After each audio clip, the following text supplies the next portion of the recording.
पंडित जी, मैं आपकी आवाज पूरी तरह नहीं सुन पा रहा हूँ कि आप क्या मतलब पूछ रहे हैं। अगर दोबारा आप क्वेश्चन हाँ, कर दें तो ज्यादा मैं बेहतर फकर होगा। भाई सवाल रिपीट कर देता हूं। कल बातचीत पर सबकी नजरें हैं कि क्या होगा, ईरान शामिल होगा नहीं होगा, बहुत सारी खबरें आ रही हैं। मेरा सवाल यह था कि क्या ख्वाजा आसिफ ने माहौल बिगाड़ दिया है? जो उन्होंने इजराइल को कैंसर स्टेट बताया, नर्क की आग में जलो कहा, बाद में उस पोस्ट को डिलीट तक करना पड़ा। देखिए, ख्वाजा आसिफ हमारे डिफेंस मिनिस्टर है और डिफेंस मिनिस्टर यहाँ पे मतलब उनको दी जाती है जिनका कोई काम ना हो।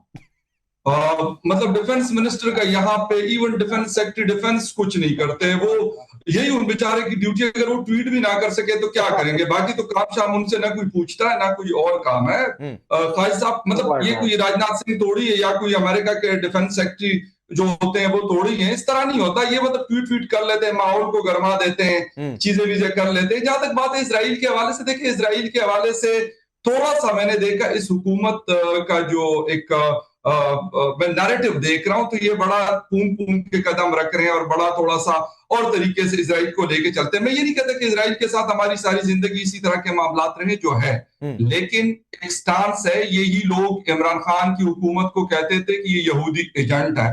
तो आज अगर इसराइल के हवाले से उसने ट्वीट की तो उसको ट्वीट डिलीट करनी पड़ी। मेरे ख्याल में ये नहीं होना चाहिए। अगर उसने कर दी तो उसके साथ स्टैंड करे। जहां तक बातें आते हैं नहीं मेन तो आप पॉइंट कह रहे पर, हैं कि ख्वाजा आसिफ यहूदी एजेंट है? नो नो नो नो, मैंने कहा यही लोग इमरान खान को ये कहा करते थे।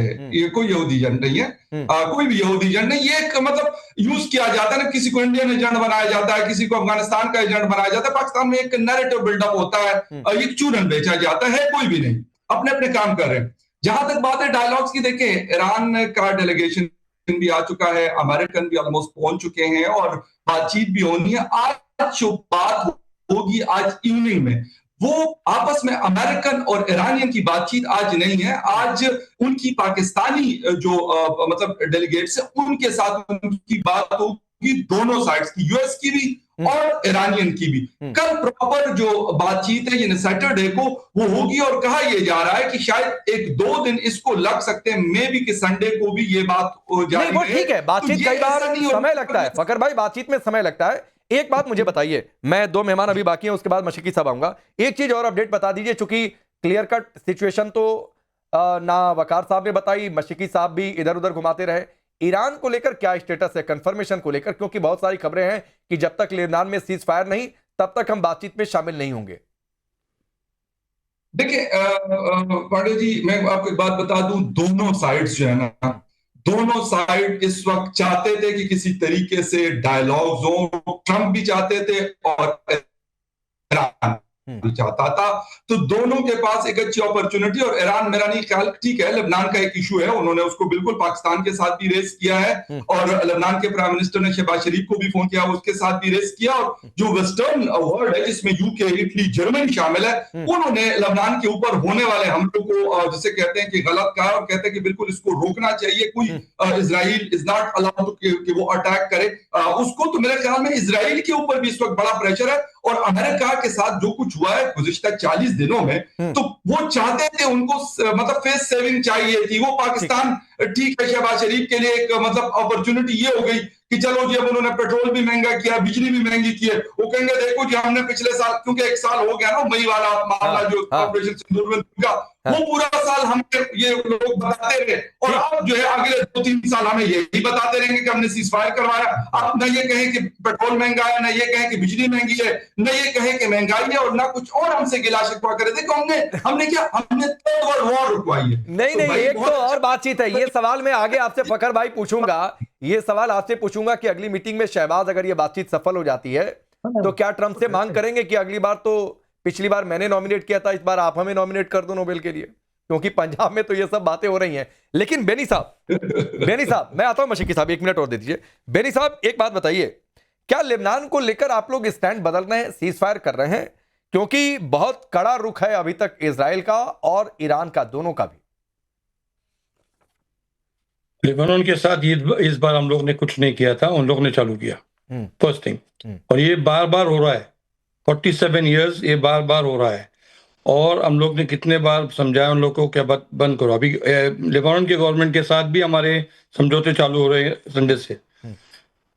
हम लोग के साथ, लेबनान के साथ हमारे कुछ प्रॉब्लम नहीं है। हम लोग का प्रॉब्लम है वो प्रॉक्सी के साथ है, जो ईरान की प्रॉक्सीज है लेबनान में, जो हिजबुल्लाह, वो उसके साथ हमारे झगड़ा हो रहा है। हम लोगों को कुछ तकलीफ देना नहीं है लेबनान को। लेबनान छोटा कंट्री है, जैसा हमारा छोटा कंट्री है, उनका छोटा कंट्री है।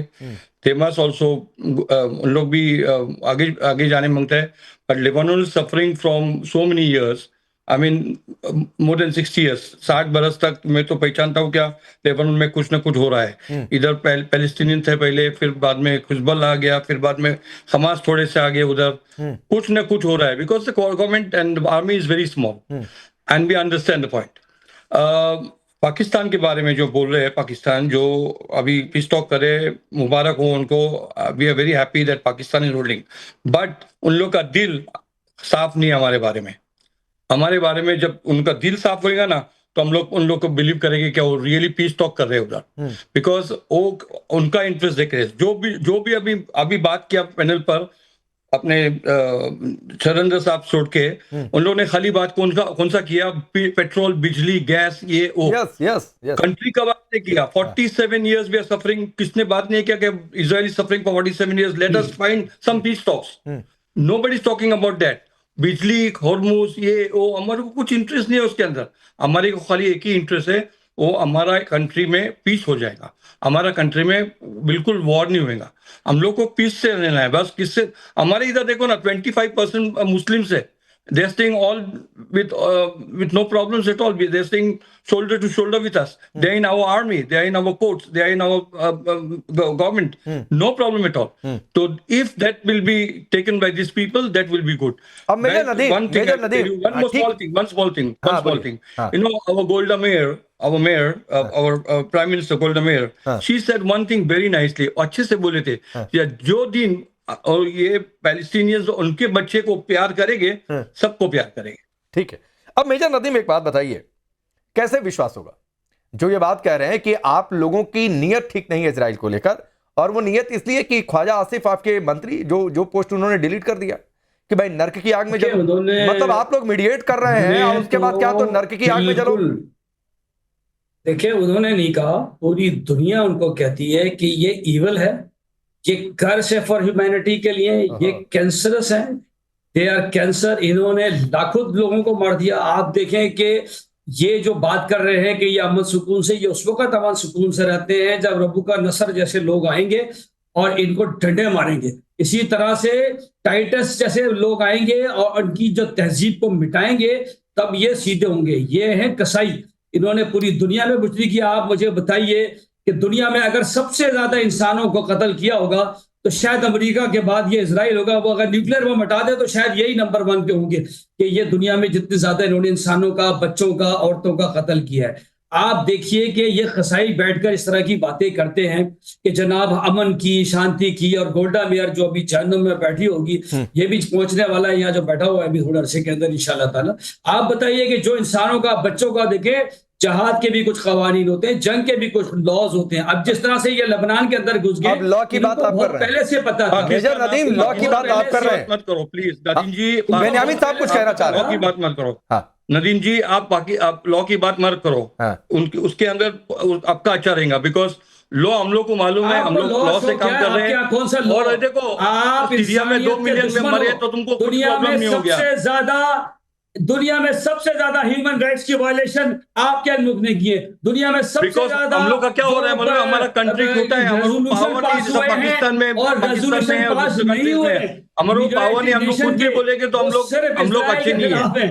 बहुत अच्छा भाई, जो आपने इसके सर पर इंडिया का झंडा पहले ढूंढो तुम्हारा क्या हो रहा है, फिर बाद में हम लोग का देखो। अभी क्लिप में तुम्हारे देखो ना, तुम्हारे इधर क्या हो रहा है, अभी क्या हो रहा है तुम्हारे इधर देखो ना। इंडिया का झंडा लहरा दिया क्योंकि मोदी साहब गए थे वहां पर जाकर एनओसी देकर आए थे 2 दिन पहले। और आप देखेंगे ये जंग इंशाल्लाह जब खत्म होगी तो ये, अब देखिए समस्या क्या है, अब समस्या क्या है, रुक जाइए, रुकिए, सुनिए, मेजर नदीम रुक जाइए।